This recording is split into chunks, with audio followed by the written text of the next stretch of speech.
نحمده ونصلي ونسلم على رسوله الكريم اما بعد۔ میرے محترم سامعین کرام، آج کی اس نشست کے اندر ہم ایک اہم ترین مسئلے کی طرف جا رہے ہیں اور گفتگو کرنا چاہتے ہیں، جس مسئلے کے اندر آج میرا اور آپ کا معاشرہ اتنا بگڑ چکا ہے کہ آج ہمارے مسلمان بھائیوں نے قرآن کریم اور پیارے نبی حضرت محمد مصطفیٰ صلی اللہ علیہ وسلم کے فرامین کو تو اپنے نزدیک ہی نہیں آنے دیا اس مسئلہ کے بارے میں، اور اپنی من مانی اور جیسے زندگی میں آیا وہ کر لیا۔ یہ صرف کسی ایک بستی کا نام نہیں، بلکہ ہماری ساری امت مسلمہ اور امت مسلمہ کی اکثریت ان مسائل کے اندر جو ہے پھنسی ہوئی ہے، اور ان معاملات کے اندر اتنا گھس چکے ہیں ہم صرف اور صرف رسومات کے اندر، یعنی ہم نے ان معاملات کو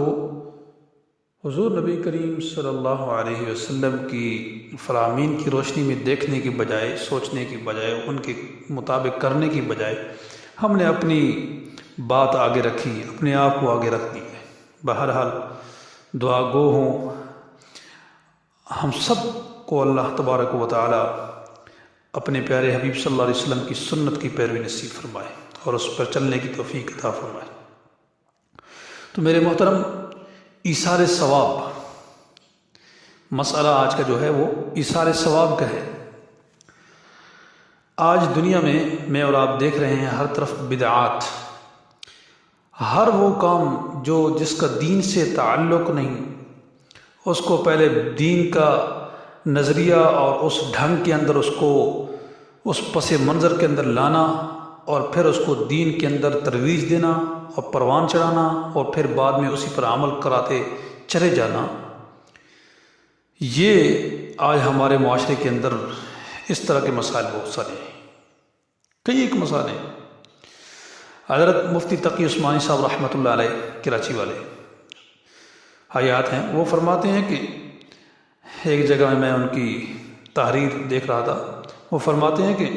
ایک زمانہ آئے گا 40-50 سال کے بعد، آج جو چیزیں میں اور آپ رائج کر رہے ہیں، رسومات، اور ان کو دین کا لیبل لگا کر، ثواب کی چیزوں کا ذریعہ بنا کر آج دنیا والوں کے سامنے پیش کر رہے ہیں، وہ چاہے عالم ہو چاہے وہ عامی بندہ ہو، 40-50 سال کے بعد آنے والی نسل ان چیزوں کو سنت سمجھ کر کرے گی، اور وہ یہی حوالہ دیں گے کہ ہمارے آباء و اجداد نے اس طرح کے کام کیے۔ تو میرے محترم، وہ دھبا میرے اور آپ کے اوپر لگے گا، ہمارے ذمہ لگے گا، آیا وہ سنت تھی بھی یا نہیں۔ مجھ سے اور آپ کے گریبان سے ہاتھ رکھ کر پوچھا جائے گا، بتاؤ اب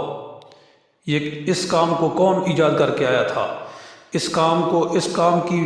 بیل دال کس نے ڈالی تھی؟ تو مجھ سے اور آپ سے پھر پوچھ ہوگی۔ اس میں ہر گھر کا سربراہ بھی ذمہ دار ہے، اور ہر ممبر کے اوپر بیٹھنے والا بھی ذمہ دار ہے اس معاملے کے اندر۔ تو بہرحال بدعات بہت زیادہ پھیلی ہوئی ہیں، وہ کام جو پیغمبر علیہ الصلاۃ والسلام نے بیان نہیں کیا ہے، صحابہ کرام رضوان اللہ علیہم اجمعین نے بیان نہیں کیا، جس پر عمل نہیں فرمایا، اس کو اپنی طرف سے ثواب سمجھ کر کیا جائے تو وہ گمراہی ہوتی ہے۔ اور یاد رکھیں، کل بدعۃ ضلالہ وکل ضلالۃ فی النار، اور ہر گمراہی جہنم میں لے جانے والی ہے۔ عقلی لحاظ سے دیکھا جائے تو فیصلہ کے لیے عقل کافی ہے کہ وہ کار ثواب کیسے ہوگا، بڑے سے بڑا گناہ ہو وہ کم ہے اس بدعت سے جو ہے گناہ، مگر اسے ثواب سمجھ کر کریں۔ بڑے سے بڑے مجرم کو معاف کیا جا سکتا ہے، مگر جو مقابلہ کی حکومت بنائے اس کو کبھی معاف نہیں کیا جا سکتا اللہ کی ذات کے سامنے۔ ایثار ثواب کے نام پر بھی بدعات کے ارتکابات ہو رہے ہیں۔ ایثار ثواب بہت آسان ہے، لیکن اس کے جو طریقے اختیار کیے جا رہے ہیں وہ ایسے نہیں وہ ایسے ہیں جو آج ہمارے معاشرے کے اندر جو خلاف شریعت ہے۔ ایک صاحب کا واقعہ کہ والدہ کا انتقال ہو گیا، ایثار ثواب کے نام سے تیجے کی رسم کے منصوبے بننے لگے، تو میں نے انہیں سمجھایا کہ یہ طریقہ ناجائز ہے، سنت کے خلاف ہے، مگر وہ میری بات ماننے سے ڈرتے رہے کہ لوگ کیا کہیں گے، برادری میں ناک کٹ جائے گی، دنیا میں ناک بچانے کی فکر ہے، آخرت میں خاک گردن ہی کٹ جائے اس کی پرواہ نہیں ہے۔ میرے محترم، اگر آپ واقعتاً ایثار ثواب چاہتے ہیں تو پھر محسن اعظم سرکار دو عالم صلی اللہ علیہ وسلم کا بیان فرمایا ہوا طریقہ میرے اور آپ کے لیے کافی ہے یا نہیں؟ سنیے ایثار ثواب کی حقیقت کیا ہے۔ ہر وہ نیک کام جو انسان اپنے لیے کرتا ہے وہ دوسروں کے ثواب کی نیت سے کرے تو اس کا ثواب دوسروں کو پہنچے گا۔ غرض یہ کہ ہر وہ نفلی عبادت جو آپ اپنے لیے کرتے ہیں اس میں آپ صرف یہ نیت کر لیں کہ اس کا ثواب ہمارے فلاں عزیز کو پہنچے، وہ پہنچ جائے گا، بس یہی سارے ثواب ہے۔ خدا را سوچئے، برادری کو راضی کرنے کے لیے اپنی عاقبت خراب نہ کیجیے، دوسرے دعوت کھلانے کی بجائے نقد پیسہ دینے میں مسکین کا فائدہ زیادہ ہے۔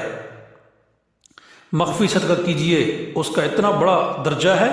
اللہ تبارک و تعالیٰ ایسے شخص کو قیامت کے روز حشر کی میدان محشر کی گرمی سے محفوظ رکھیں گے اور اپنی رحمت خاصہ کے سائے میں جگہ عطا فرمائیں گے۔ لہذا ہر شخص کو چاہیے اپنے خاندان کے ہر فرد کو وصیت کر دے کہ اس کے مرنے پر ایسی کوئی بدعت ہرگز نہ کی جائے اور ایثار ثواب سنت کے مطابق کیا جائے۔ بدعت کے ماحول میں اتباع سنت پر 100 شہیدوں کے برابر ثواب کی بشارت ہے۔ جس دور کے اندر یا جس معاشرے کے اندر آج میں اور آپ گزر رہے ہیں، اسی معاشرے اور اسی ماحول کے اندر ایک سنت پر عمل کرنا 100 شہیدوں کے برابر ثواب کی بشارت ہے۔ اللہ پاک ہم سب کو عمل کرنے کی توفیق عطا فرمائے۔ وما علینا الا البلاغ المبین۔